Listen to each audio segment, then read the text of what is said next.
Welcome to The Culture. We rest at the pulse of the community, providing all things news, music, fashion, events, and everything that we talk about in between. It's a lifestyle. We are The Culture. Hi, and welcome to another edition of The Culture. I'm your host, Jessica Garrett Motkins, and joining us today is Gepsie Metellus. Gepsie is the Executive Director for Sant in North Miami. Welcome to the show, Gepsie. Thank you. Good morning. Thank you, Jessica. So good to be in The Culture. Yes. Forward to our conversation this morning.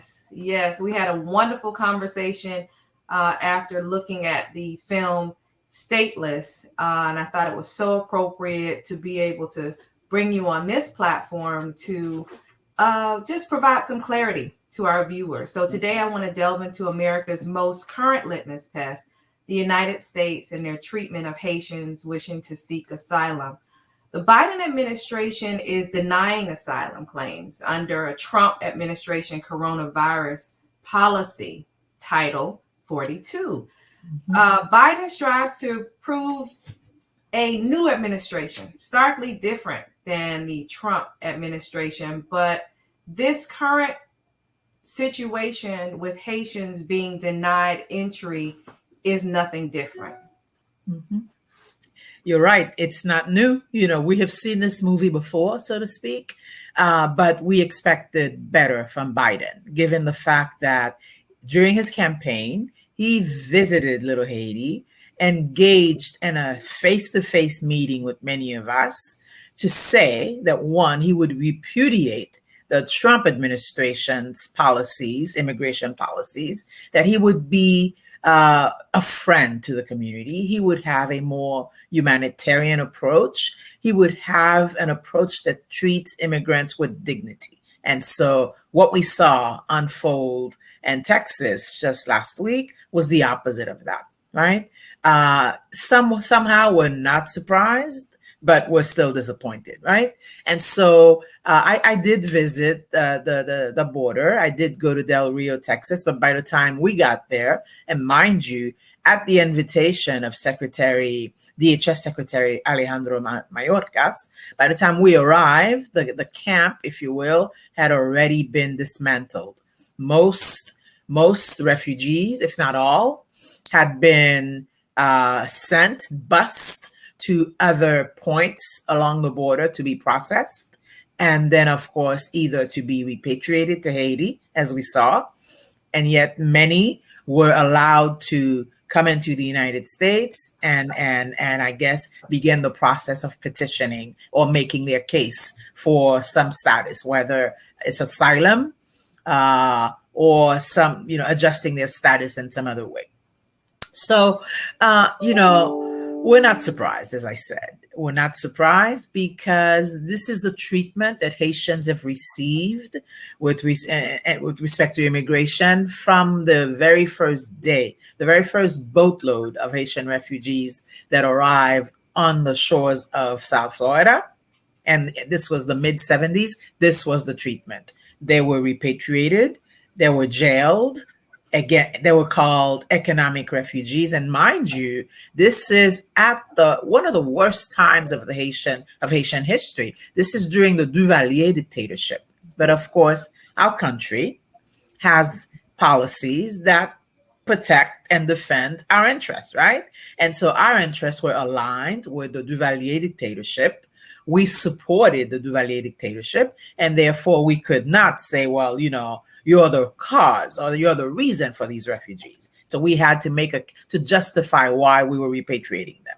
And so we saw the same policy unfold year after year until it was President Jimmy Carter who issued the first amnesty to Haitian refugees, the bulk of the boat people who had arrived in the 70s and 80s.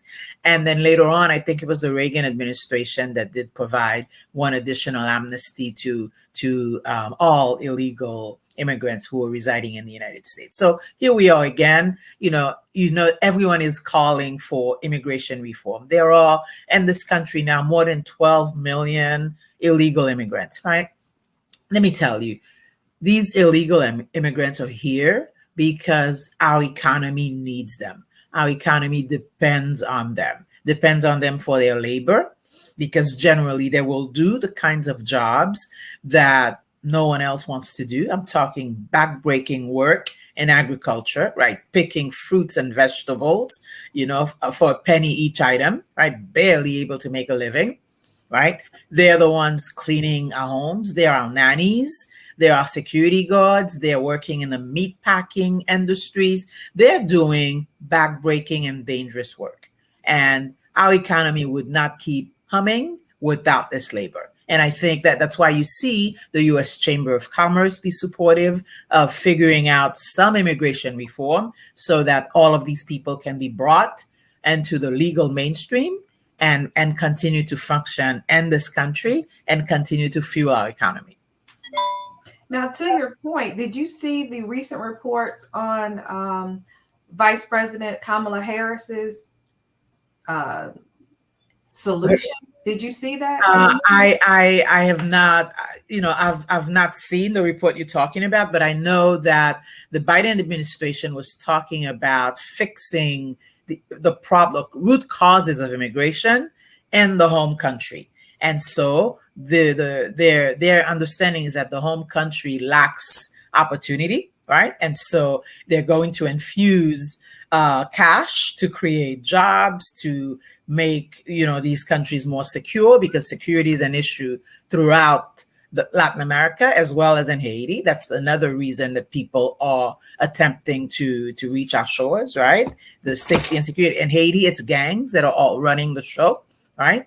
And so safety, economic investment, those are the two pillars, if you will, through which they believe they're going to resolve the immigration crisis at its roots, right? So let's see what happens. There's some truth. There are some elements to be said about that, right? But there needs to be more. And I think each country has its own challenges and issues, so there can't be a blanket solution, even though all of the countries that sort of fuel our immigration crisis are going to benefit from one element or one of these pillars anyway.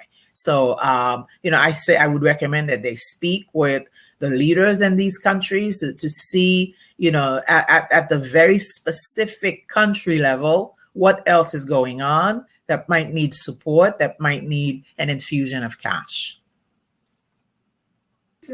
I recently read some other reports on there were Haitians who took a very long journey to get to the United States from Chile. Mm-hmm. How does that happen? How do you journey and go that route to try to come to the United States? Or the better question is why? So it's a very dangerous trek, right? And it involves going through an area it's a jungle. There's a river. There are no roads. It's called the Darien Gap, right? And all migrants who come north, through Central America, must go through that route, right? Very dangerous. People will tell you that on their way here, they will encounter corpses, people who just are not in physical shape to continue. People drown in these rivers. People, remember, they're going through a jungle, and a jungle, by definition, is a dark, wet place, right? So why are they coming? Remember that in the early 2000s, I want to say, Brazil was about to host the Olympics, was it? And of course, there was a construction boom to get the country ready, to get all these stadiums built so that, the Olympics could go off very well. So they invited a lot of labor, including labor from Haiti. This was the way that Brazil thought that they could assist after the 2010 earthquake. And Chile also invited some people from Haiti to come to Chile as a way to help relieve the economic challenges in the country since the 2010 earthquake. But then the economies in these countries began to change, began to turn, right? They experienced a downturn. And with that, they started to really have a different attitude towards the folks that they had invited. So the job market was slowing down. Attitudes of prejudice and racism were very present, right? and these people couldn't get work permits as easily as they could in the past. And so, many of them opted to leave, and leaving meant trying to make it further north. Some people stayed in Mexico, right? Some people are still in Chile, right? With maybe plans to make that same trek, because conditions in Chile are not favorable for immigrants, especially Black immigrants. Remember that, Spanish is spoken in Chile. Haitians don't speak Spanish. Mhm. Haitians are Black. Chileans, tend to be of a lighter, I would say white, but, lighter complexion. So that causes a lot of conflict. And hearing and speaking to people who have made that trip, they will tell you that the racism and discrimination is probably the one of the most important reasons that they decided to leave and try to make it north, right? So people are leaving for the same old reasons. Mhm. Mhm. Mhm. Gepsie, when you saw the news reports, when you saw the social media posts of these border patrol on horseback using their reins in a whipping like manner, what did you think? What went Oh through your mind? my goodness. I thought it was obscene. I thought it was a scene right from our past as enslaved people, right? Slave catchers or bounty hunters coming for us, trying to re-enslave us, right? So that's what ran through my mind. It was a gut-wrenching picture. It was, for me, such a stain on this country, a stain on our moral consciousness, a stain on the administration, right? And I'll repeat, a stain on our country, right? And so here are these refugees that, who are the result of US policies, if truth be told, right? This crisis is the result of failed American policies in countries like Haiti and elsewhere. Wherever you see a flow of a movement of refugees, a flow of refugees, a crisis, there's a flawed US policy at the root cause, right? And so these policies now have criminalized and victimized these people, right? And so for us, it's about denouncing these border patrol guards. I understand that there is an investigation into who and why, and we're gonna keep pressing DHS to really take action against the perpetrators of this really vile act. I understand that the administration has decided to no longer use horses at the border, right? And again, we're waiting to see what else. We're asking them to stop these deportations. How do you deport people to a country and the state that Haiti is? And I know that advocates say this all the time, but here's the situation, right? A country that is gang ridden, a country run these days by gangs. Let me tell you, the most recent earthquake of August of this year has created a situation where humanitarian convoys can't get through unless the gangs give the okay, right? So you know the story. The president was assassinated not too long ago. Then came the earthquake. Then after the earthquake, tropical storm that really battered the same area. On top of the political crisis that was unfolding even before the president's assassination, a political crisis caused by the fallen president when he suspended parliament. He refused to hold elections, was ruling by decree, was becoming increasingly unpopular, dictatorial, right? Corrupt, if truth be told, and dealing with a group of folks, an oligarchy, economic and political, that just wanted to maintain the status quo because it benefits them and they're living large on the backs of Haitian people, right? And so all of this came to a head, right? And it's come to a head now where there is a caretaker government. Oh, let me add some additional detail just to explain the crisis. So on top of all of these presidential actions, now when he's assassinated, the Supreme Court justice, who the Haitian Constitution suggests would be his replacement, he dies of COVID, right? And so there is no constitutional answer out of the current crisis that Haiti's facing right now, right? And so that's one of the reasons why, Haitian civil society, recognizing the dark place that the peril that the country's in, they're trying to create a framework, or they've created a framework to get out of this crisis, right? A process by which the multiple parties, organizations, institutions, all sectors of Haitian society have agreed this is the way forward. These are the things that we must all agree to do, because it's the only way we're going to get out of this crisis. And we're hoping that this commission for Haitian solution will experience a lot of success. I know that in the Haitian diaspora, there's a lot of support for the process, right? Because again, there is no other roadmap, Jessica. There's no other way. There's no other road out of this crisis other than Haitians agreeing, listen, the Constitution cannot be applied here because there's no functioning entity, no parliament, no judiciary. The presidency is vacated. So how do we move forward? So let's hope that they will continue to be inspired for the welfare and well-being of Haitians in Haiti. And then, as it relates to Americans here and even people in other countries, what can we do to help in the fight and to move the right agenda along, Gepsie? How can we help? I love the question. I think you can join your voices to ours to continue to tell the administration that they cannot deport people and to these circumstances, right?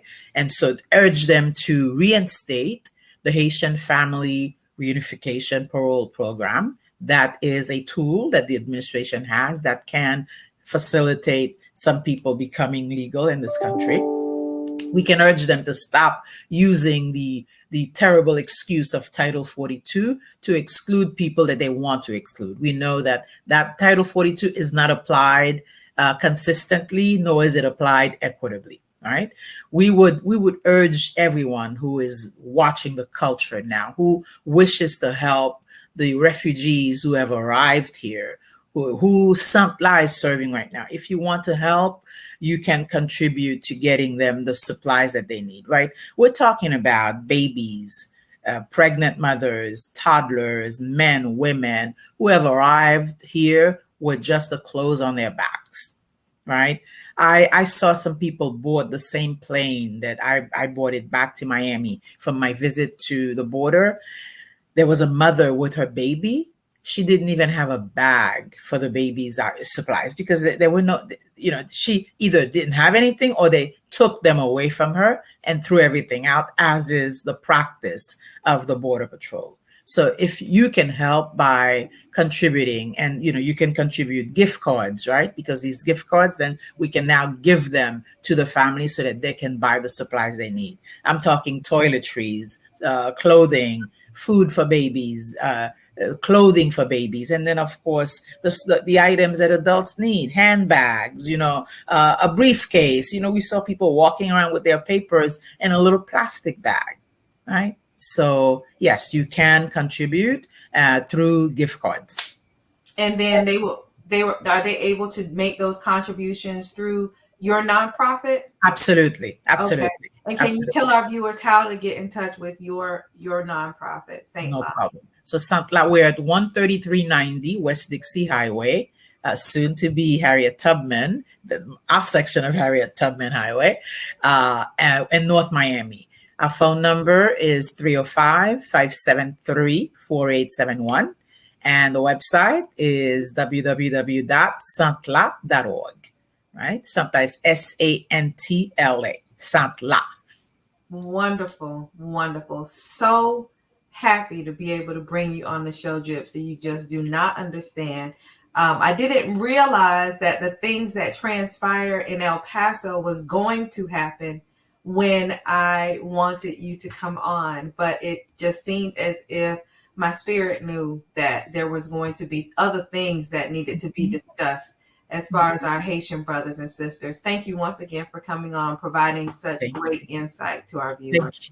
Thank you for the invitation, and hopefully soon we could talk about the backstory to stateless. Yeah. That's another interesting chapter that we want our African American brothers to understand, because that's a fascinating story right there. Very fascinating. We'll have to follow up on that.